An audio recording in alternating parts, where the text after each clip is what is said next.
So I recently noticed that a lot of games have combat that really sucks. It's boring, it's repetitive, it's tedious, and it's not fun. But some games that do combat somewhat well are Zelda games. And since we're making a modern day Zelda game, we need to do the same. But why is Zelda combat so much more fun than this? Because despite our player being able to dodge, swing a sword, and use a ton of magic spells, I still managed to make our gameplay boring. But why? Well, before I tell you why, I have to warn you that the solution we figured out in this video will blow your mind. And you might not be able to play games in the future without noticing this giant developer secret. But for now, our game is falling into the trap that a lot of modern day games fall into. But speaking from first-hand experience, I know this is boring.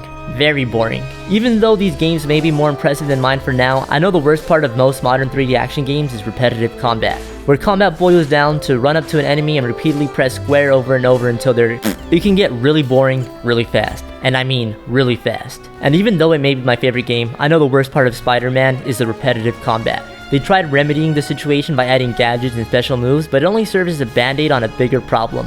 I'm not saying my game is better than Spider-Man, but I am saying I found a clever solution on how we approach this, and hopefully it won't be too repetitive for the player. So, in order to fix this, we need to borrow a page from Pokemon, or Fire Emblem, or Smash Bros, or really any game with fun combat. And it comes from a concept so basic, almost half my audience who watches my Minecraft videos have already learned it. Rock, paper, scissors. This adds complexity to any game, because instead of having one solution for every enemy like normal action combat games where you spam square, you have to think and time your attacks. Combat, at least good combat, isn't some time to turn your brain off and close your eyes and spam one button. It should be a puzzle that challenges the player not only in their reflexes and skill, but in their mind as well. That's the only way to make a game fun, to make a game exciting, to make a game memorable for the player, and give them a real sense of accomplishment after a fight. Pokemon does this with elemental types, Fire Emblem does this with their type, and Smash Bros does this with their shield grab attack graphs. This is literally such a fundamental part of Pokemon games. Imagine playing Pokemon without different types. You would literally just have a team of the exact same Pokemon that you found the strongest and beat the entire game that way. But thanks to adding types, it adds complexity and encourages you to explore the game even more. So the way we're going to implement it is by adding in different types. So as we all know, because you subscribed, we have different spells. We have a push spell, a cool teleportation spell, and an even cooler teleportation attack.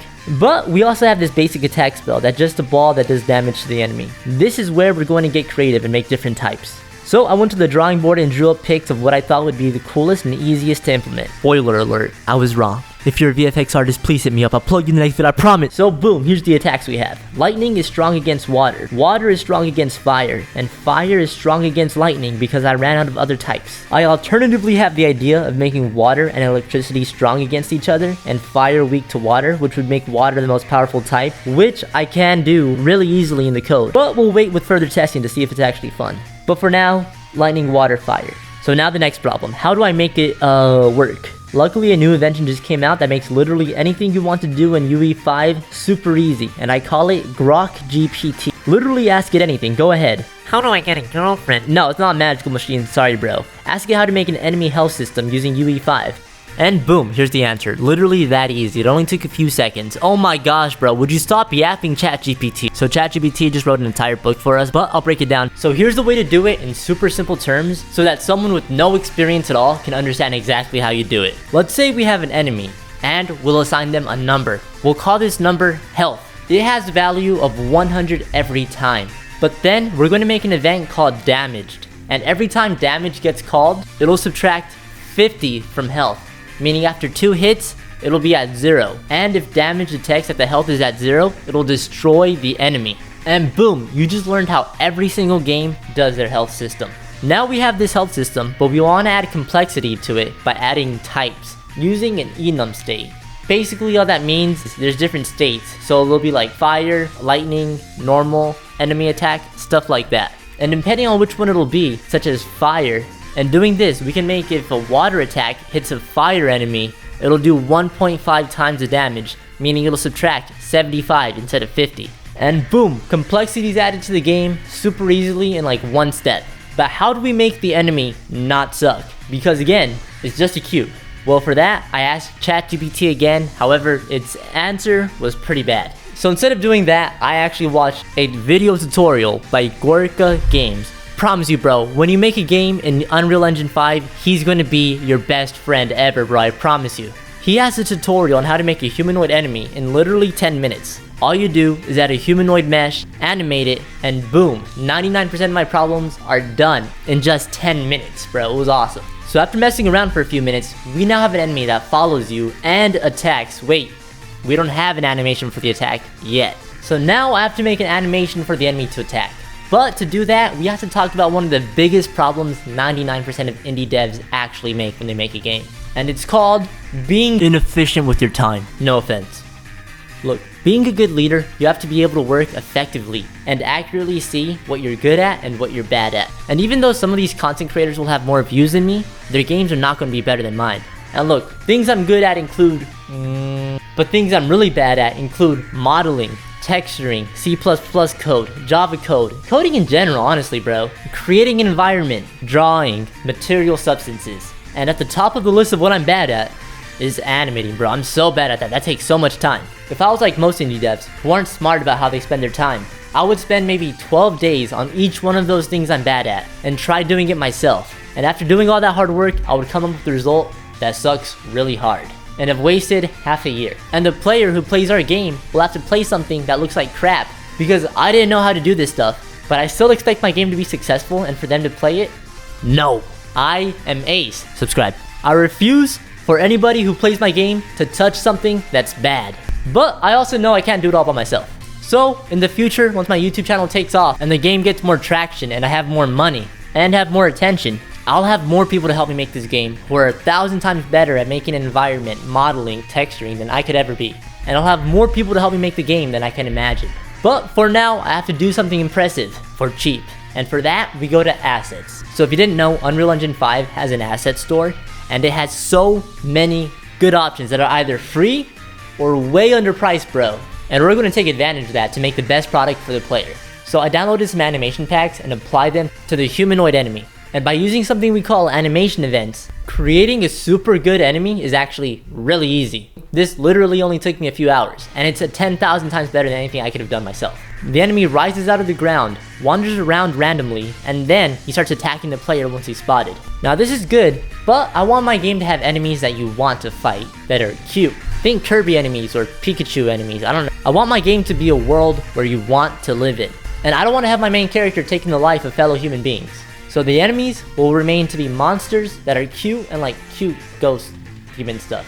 Demons are bad though. I always hated fighting the Venoms in Spider-Man 2 because it felt like a chore since the combat in the game's not that fun. And on top of that, they're so ugly, bro. I don't want to touch them. It sounds like it's like they got some kind of disease, which they do. And playing games like The Last of Us just puts you in a bad mood, bro. I don't know anybody who's happy walking away from that game.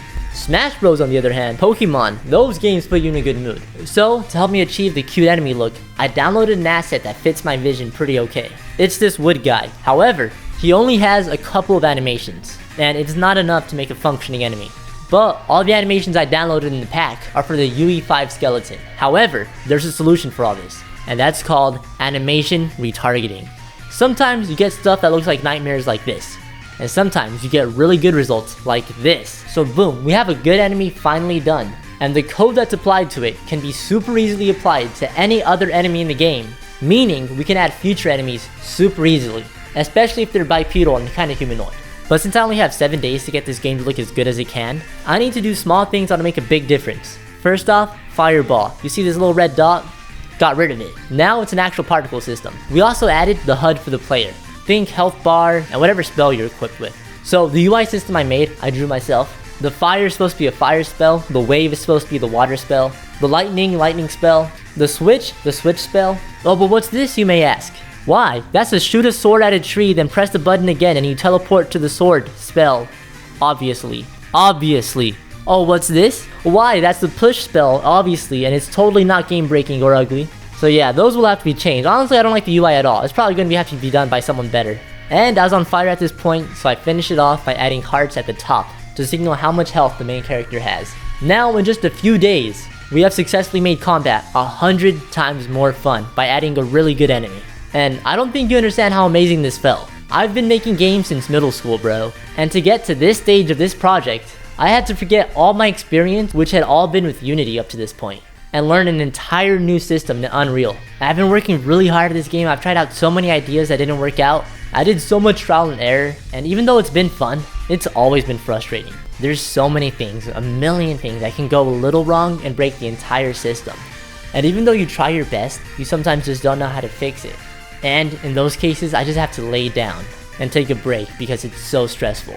But luckily, ever since ChatGPT and Grok came out, I almost never know what the problem is. I almost always fix it super easily. So many files get corrupted, so many files get unsaved. Although this is much easier now on the new computer using Unreal. Even though I've been working on this project for so many hours and building up the main components of it, seeing this enemy, seeing this game, I can finally see with my own eyes a finished project in the future. Before, imagining fun enemies like this and fun fighting scenarios was all in my head. Like it was just cubes and spears and stuff, or my characters swinging at empty air. But now for the first time I can finally see it with my own eyes. And bro, I couldn't be happier, no cap.